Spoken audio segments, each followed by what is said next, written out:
20 जहाज इस वक्त भारत की तरफ आने की तैयारी कर रहे हैं और भारत को मालामाल कर रहे हैं। तो वहीं पाकिस्तानी एक्सपर्ट अब ये कह रहे हैं कि भारत को आखिरकार इतना छूट क्यों मिला है। इन सब के बीच में डॉक्टर एस जयशंकर और ईरान के उप विदेश मंत्री की ये मुलाकात क्यों बताई जा रही है बेहद खास। जियोपॉलिटिक्स में बहुत कुछ चल रहा है, हमेशा की तरह जानने को मिलेगा बहुत कुछ। आइए जानते हैं इन खबरों को विस्तार से। ईरान और अमेरिका की इस लड़ाई में जैसा कि देखने को मिल रहा है, बहुत सारा एक बड़ा वर्ग है जो भारत को ये कह रहा था कि भारत के रिश्ते ईरान के साथ खराब हो गए, अब भारत के रिश्तों में समस्या आ गई। एक तो सबसे बड़ा झटका उन्हें लगा, भारत ने रायसीना डायलॉग का आयोजन किया है और इसमें ईरान के उप विदेश मंत्री पहुंचे और न सिर्फ उप विदेश मंत्री पहुंचे बल्कि उन्होंने कई अच्छे बयान भी दिए। इन्हें एक मंच मिला अपनी बात रखने को और इन्होंने यहाँ बातें रखी। क्या कहा इन्होंने, यहाँ सुनिए। The political structure of Iran. By the way, you have to know that President Trump is asking for change in the leadership of Iran, and he says that I have to have voice on that, while he cannot appoint even the mayor of New York.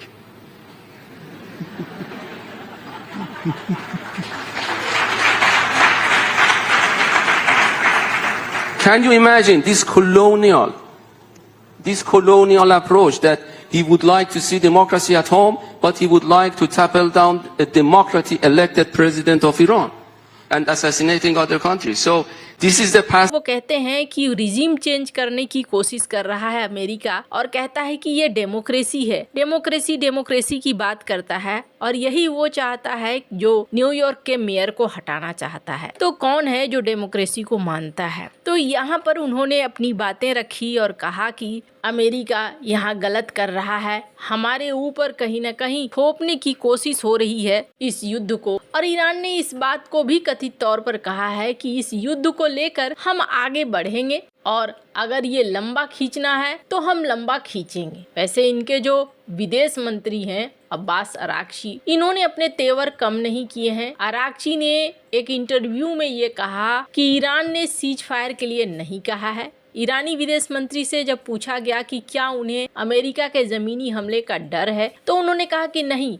हम उनका इंतजार कर रहे हैं। उन्होंने कहा कि हमें भरोसा है कि हम उनका सामना कर सकते हैं, ये उनके लिए बड़ी मुसीबत होगी। इस युद्ध के लिए लंबे समय से तैयार ईरान की फोर्स ये सुनिश्चित कर रही है कि जो भी इसे बढ़ाना चाहे उसके लिए ये एक दलदल बन जाए। हमने इस अमेरिकी प्रशासन के साथ 2 बार बातचीत की, दोनों बार बातचीत के बीच में हम पर हमला हुआ। खून खराबे के लिए अमेरिका पूरी तरीके से जिम्मेदार है। इन्होंने अमेरिका से बातचीत को भी इनकार किया, जबकि डोनाल्ड ट्रंप कह रहे हैं कि नहीं, बातचीत हुई है। खैर, अब इनके जो उप विदेश मंत्री आए हैं उन्होंने डॉक्टर एस जयशंकर से मुलाकात, और इस मुलाकात में क्या बात हुई है वो भी मैं आपको बताऊंगी। पर आपको बता दूं, इस वक्त पाकिस्तान के अंदर एक हलचल मची हुई है और हलचल किस बात की मची हुई है, स्क्रीन पर एक एक्सपर्ट को देख रहे हैं। ये क्या कह रहे हैं, ये कह रहे हैं कि अमेरिका ने भारत को क्यों छूट दे दी, भारत को तेल लेने की छूट नहीं मिलनी चाहिए, इससे भारत और शक्तिशाली होता जाएगा। फिर ये भी कहते हैं कि बहुत बड़ी इकोनॉमी बन रहा है भारत और आगे और भी ज्यादा बड़ी इकोनॉमी बन जाएगा। ऐसे में भारत को तेल तो ज्यादा चाहिए, लेकिन बांग्लादेश और पाकिस्तान, इनका क्या होगा? अगर ये लड़ाई बहुत लंबी चलती है तो हम बेकार में पिस जाएंगे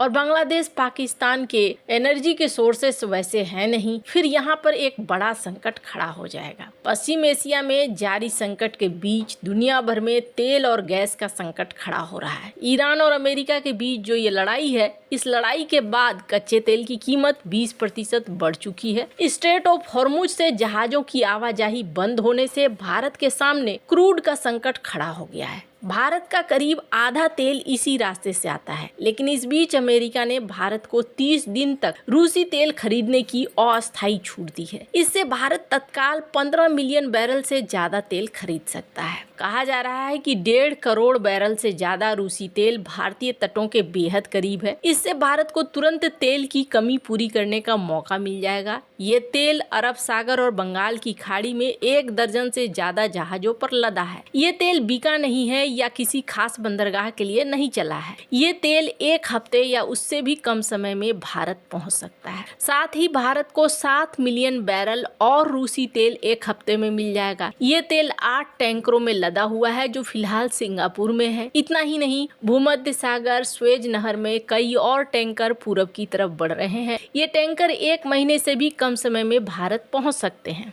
यूक्रेन युद्ध के बाद रूस भारत का सबसे बड़ा क्रूड सप्लायर बना हुआ है। हालांकि अमेरिका के दबाव में भारत ने हाल ही में रूस से तेल की खरीदारी कम की और पश्चिम एशिया में खरीदारी बढ़ाई है। लेकिन पश्चिम एशिया में लड़ाई के कारण अब तेल की सप्लाई बाधित हो गई है, तो ऐसे में अब रूस के तेल आएंगे। हालांकि हो सकता है कि भारत को कुछ महंगे दामों पर खरीदना पड़े, लेकिन यहाँ पर भारत को फायदा होता हुआ दिख रहा है और यही चीज पाकिस्तान को पच नहीं रही है। वहीं पाकिस्तान के सीन की बात करें तो स्क्रीन पर एक एडवाइजरी देखिए जिसमें पाकिस्तान को लेवल 3 की एडवाइजरी दे दी गई है। अब कहा जा रहा है कि हो सकता है यहाँ पाकिस्तान एक तरफा युद्ध में पाकिस्तान ईरान युद्ध में फंसे, और ईरान युद्ध में अगर पाकिस्तान फंसता है तो ये उसके कमजोर होने के संकेत होंगे। क्योंकि आप जब बड़ी बड़ी इकोनॉमी को देखो, भारत को देखो, चाइना को देखो, ये किसी युद्ध में पड़ना नहीं चाहते हैं। इसलिए नहीं पड़ना चाहते हैं कि ये जानते हैं जब भी युद्ध होता है ये युद्ध इकोनॉमी को पीछे की तरफ ढकेलता है। ऐसे में छोटे देश बांग्लादेश या पाकिस्तान हो तो ये देश और भी ज्यादा गर्त में चले जाएंगे। लेकिन लेवल 3 की एडवाइजरी इस वजह से भी हो सकती है क्योंकि पाकिस्तान में प्रोटेस्ट भी बढ़ रहे हैं। खैर, अब रही बात ईरान के उप विदेश मंत्री जिनकी जयशंकर से मुलाकात हुई, जयशंकर जी ने इसे पोस्ट भी किया जो साफ साफ दुनिया को दिखा रहा है कि नहीं भाई, हमारे ईरान के साथ कोई भी रिश्ते खराब नहीं हुए हैं। यहाँ डिस्कस हुआ, क्या डिस्कस हुआ, इनके एम्बेसडर ने इस बात को बताया।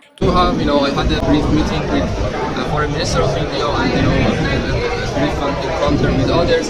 Here, what is important that everybody is supporting the international law, and we hope that we are not